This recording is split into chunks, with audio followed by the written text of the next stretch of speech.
Divorce के बाद संतोष और अर्पिता अलग हो गए थे और राहुल की कस्टडी संतोष को मिली थी। संतोष जानता था कि राहुल के लिए सब कुछ तो पहले जैसा नहीं रहेगा, लेकिन फिर भी उसने राहुल की खुशी के लिए सोचा कि घर को बदल दिया जाए। नया घर होगा तो पुरानी यादें ज्यादा परेशान नहीं करेंगी।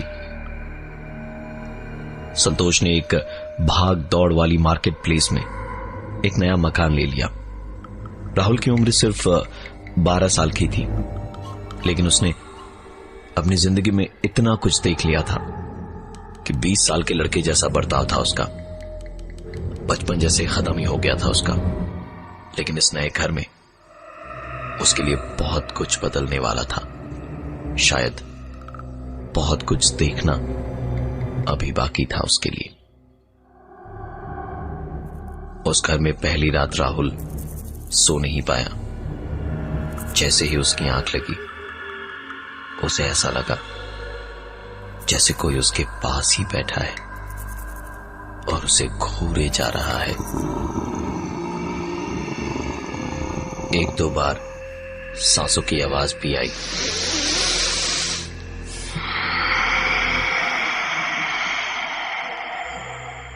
लेकिन आंखें खोलने पर उसे अगल बगल कोई नहीं दिखा। दूसरी रात को पूरे वक्त उसे ऐसा लगता रहा जैसे कमरे के बाहर कोई चहलकदमी कर रहा है। उसे लगा कि शायद उसके डैड यानी कि संतोष टहल रहे होंगे, लेकिन दरवाजा खोला तो बाहर कोई नहीं था। दरवाजा बंद करके राहुल सो गया, लेकिन रात भर एक अजीब सी बेचैनी के चलते वो सो नहीं पाया। कभी बेहद गर्मी तो कभी बेहद सर्दी लग रही थी उसे। एसी बंद करके खिड़की खोल के सोने की सोची तो रात भर हवाएं खिड़की पर एक अजीब सी आवाज करती रही।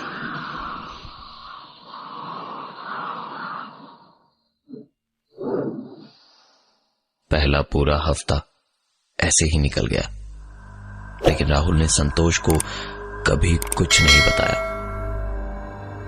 रविवार का दिन था। छत पे बंद पड़े स्टोर रूम की साफ सफाई का दिन तय हुआ था पापीटे में। स्टोर रूम के दरवाजे पर पुराना जंग लगा हुआ ताला लटका था। एक बार संतोष के जोर से हथौड़ी मारने पे ही ताला टूट के गिर पड़ा। वो पुराना दरवाजा बड़ी जोर की लंबी सी चरमराने की आवाज के साथ खुला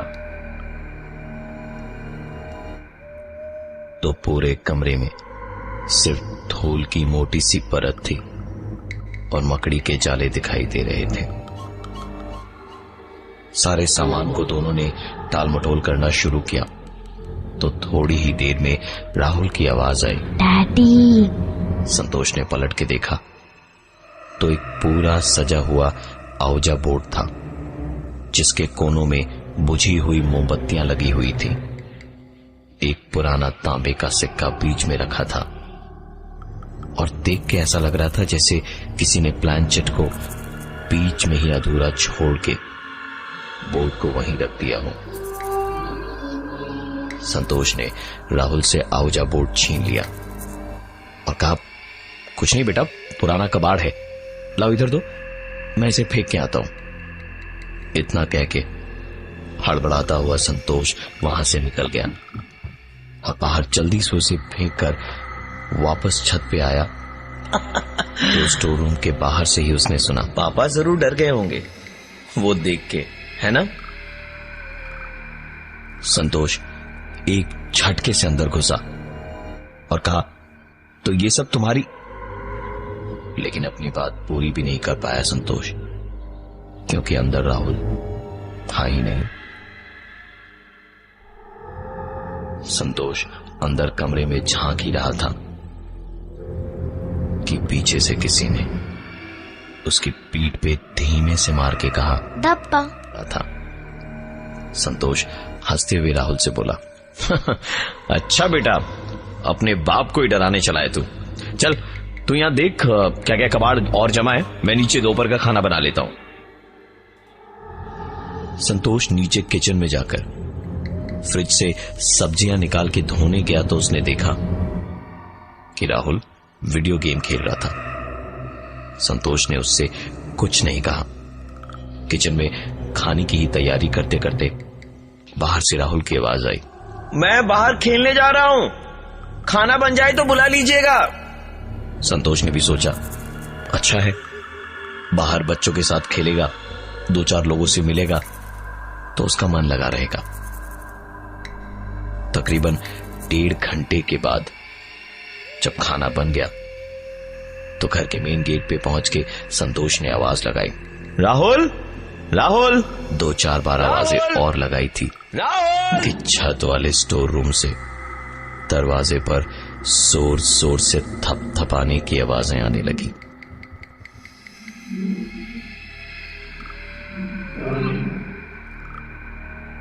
संतोष ऊपर की सीढ़ियों पे चढ़ता गया और वहां दरवाजे के पास पहुंचकर एक झटके में उसने स्टोव का दरवाजा खोला तो देखा राहुल वहां पर था।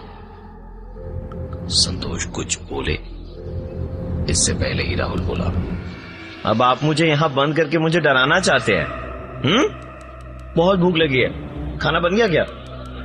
इतना कह के राहुल सीढ़ियों से उछलता कूदता नीचे चला गया और संतोष सिर्फ उसे देखता ही रह गया। अपना होश संभाल के संतोष ने स्टोर रूम के दरवाजे पर ताला लगाया और जैसे ही 2 कदम आगे बढ़ाए कि पीछे से एक आवाज आई। संतोष ने पलट के देखा तो दरवाजा ज्यों का त्यों पड़ा था।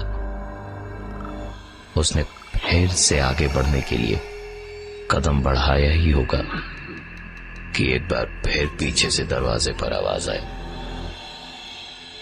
इस बार जब उसने पलट के देखा तो दरवाजा वाकई में कोई खटखटा रहा था। संतोष ने अपनी हिम्मत बढ़ाई और दरवाजे के पास जाकर पूछा, कौन है अंदर? अंदर से कोई आवाज नहीं आई।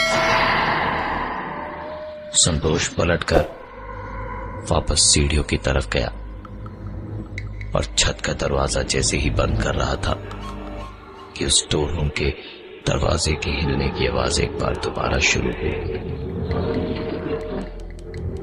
रात को जब संतोष सो रहा था तो वो राहुल की आवाज से जागा। पापा पापा सुनो ना पापा, मेरे कमरे में कोई है पापा। संतोष एकदम से हड़बड़ाता हुआ नींद से उठा। उठकर उसने लाइट जलाई तो देखा राहुल वहां नहीं था। संतोष तुरंत कमरे से बाहर निकला और राहुल के कमरे की लाइट जलाई। राहुल वहां भी नहीं था। पूरा घर छान मारने के बाद संतोष को छत से आती हुई एक आवाज सुनाई दी। दौड़ के संतोष छत पे पहुंचा तो देखा राहुल स्टोर रूम के दरवाजे के सामने बैठा था। संतोष उसके पास गया और कहा, राहुल यहां क्यों बैठा है? कौन था तेरे कमरे में? राहुल ऐसे वहां बैठा था जैसे संतोष वहां था ही नहीं, जैसे उसने कुछ सुना ही नहीं। संतोष उसके और करीब गया और बोला, राहुल बेटा क्या हुआ? चल देख, मैं आ गया हूं ना, चल नीचे चल। राहुल को उठा के जैसे ही संतोष नीचे जाने को हुआ, राहुल ने झट से संतोष से अपना हाथ छुड़ाया और वापस उस स्टोर रूम के दरवाजे के सामने जाकर बैठ गया। किसी तरह बार बार बोलकर और समझाकर राहुल को नीचे लाया संतोष। उसे लगा कि नींद में चल के शायद राहुल वहां चला गया हो, लेकिन अगली रात जब संतोष पानी पीने उठा तो उसने सोचा कि एक बार राहुल का कमरा भी देख ले। कमरे में झांका तो राहुल वहां नहीं था। संतोष तुरंत भागकर छत पे गया। राहुल ढेर से उस स्टोर रूम के दरवाजे के ठीक सामने बैठा था। अगले ही दिन संतोष ने अपनी ऑफिस से छुट्टी ली और दिन भर राहुल के साथ रहा। सारा दिन आराम से निकल गया। कुछ भी ऐसा ना हुआ जिससे लगे कि इस घर में कुछ गलत है या फिर चिंता या फिक्र की कोई बात हो। संतोष ने रात को राहुल को अपने साथ अपने ही कमरे में सुलाया। राहुल को थोड़ी देर में ही नींद आ गई, पर संतोष की आंखों से नींद गायब थी। थोड़ी ही देर में संतोष ने देखा कि राहुल नींद में दरवाजे की कुंडी को खोल रहा था। संतोष चुपचाप उठा, राहुल को प्यार से पुचकारता हुआ पकड़कर लाया और वापस बिस्तर पे लिटा दिया और फिर दरवाजे से बाहर निकलकर दरवाजे को बंद किया और बाहर से कुंडी लगाकर पूरे घर की बत्तियां जला के छत पे गया। वहां जाकर स्टोर रूम के सामने खड़ा होकर संतोष न जाने किस चीज का इंतजार कर रहा था कि तभी किसी ने पीछे से उसकी पीठ पर हाथ रखा और कहा, डैडी। तो राहुल ने पहले हफ्ते में वहां रात को कुछ चीजें महसूस की जो उसने अपने डैड यानी कि संतोष को नहीं बताई, और संतोष ने भी काफी चीजें महसूस की। और हद तो तब हुई जब राहुल कभी छत पे होता, अगले ही पल नीचे घर में, तो कभी कहीं और। नींद में कभी न चलने वाला राहुल इस घर में आने के बाद अब नींद में चलने लगा था। और जब राहुल को सुलाकर दरवाजे को बाहर से कुंडी लगाकर संतोष छत पे उस स्टोर रूम में गया जहां कई अजीब चीजें हो रही थी कि ठीक तभी राहुल ने पीछे से कहा, डैडी। संतोष ने पलट के देखा, राहुल वहीं खड़ा था। उसने राहुल को पकड़ा और सीढ़ियों से नीचे लेकर आने लगा। नीचे आकर देखा, दरवाजे पर कुंडी अभी भी लगी हुई थी और कमरे के अंदर से किसी बच्चे के रोने की आवाज आ रही थी। कमरे की कुंडी खोलकर अंदर देखा, बिस्तर के पास एक कोने में बैठा राहुल रो रहा था।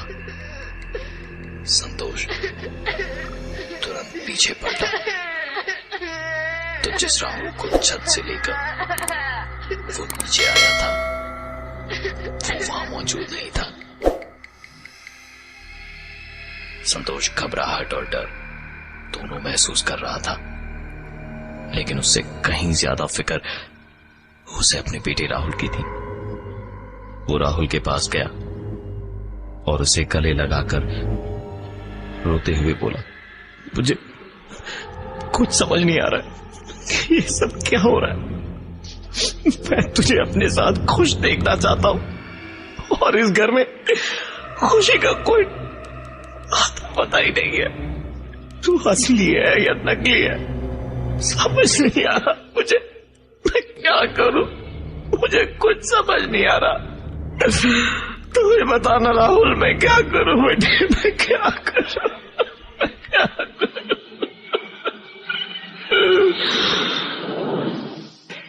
राहुल के मुंह से राहुल की नहीं किसी और की आवाज निकली जिसने कहा, मैं यहां फंस गया हूं, मुझे बस रिहा कर दो। संतोष को तुरंत याद आया कि उस दिन साफ सफाई के वक्त मिला था एक आवजा बोर्ड, जिसे देख के ही समझ आ रहा था कि किसी ने यहां प्लान चिट किया था जिसे अधूरा छोड़ दिया। संतोष तुरंत गोडाउन में फेंका हुआ वो आवजा बोर्ड लेकर राहुल को अपने साथ लेकर छत के उसी स्टोर रूम में बैठा। संतोष ने उस आवजा बोर्ड पर लगी बुझी मोमबत्तियों को जलाया और मन ही मन अंधेरे में बोलने लगा, मेरे बेटे को छोड़कर चले जाओ, मेरे बेटे को छोड़कर चले जाओ, बेटे को छोड़कर चल गया।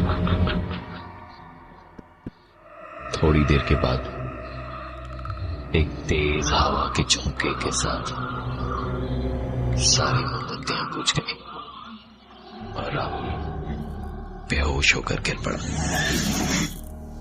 संतोष ने राहुल को ले जाकर बिस्तर पर लिटाया और रात भर उसके सिरहाने बैठा रहा। अगले दिन बातों बातों में राहुल ने बताया, डैड उसका नाम साहिल था।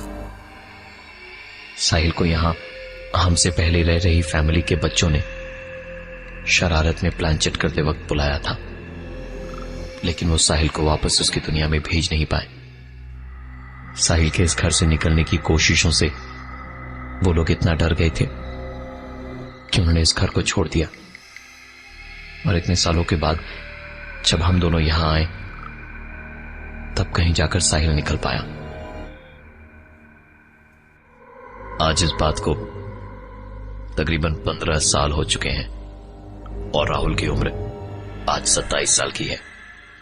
लेकिन कभी कभार बचपन में हुए हादसे हमेशा हमारे साथ रह जाते हैं। उस दिन के बाद कभी भी राहुल के साथ कोई दिक्कत सामने नहीं आई, लेकिन आज भी कभी सड़क पे तो कभी आईने के सामने तो कभी अकेलेपन में राहुल साहिल से बातें करता है। कहते हैं ना, बचपन में बने दोस्त हमेशा साथ रहते हैं।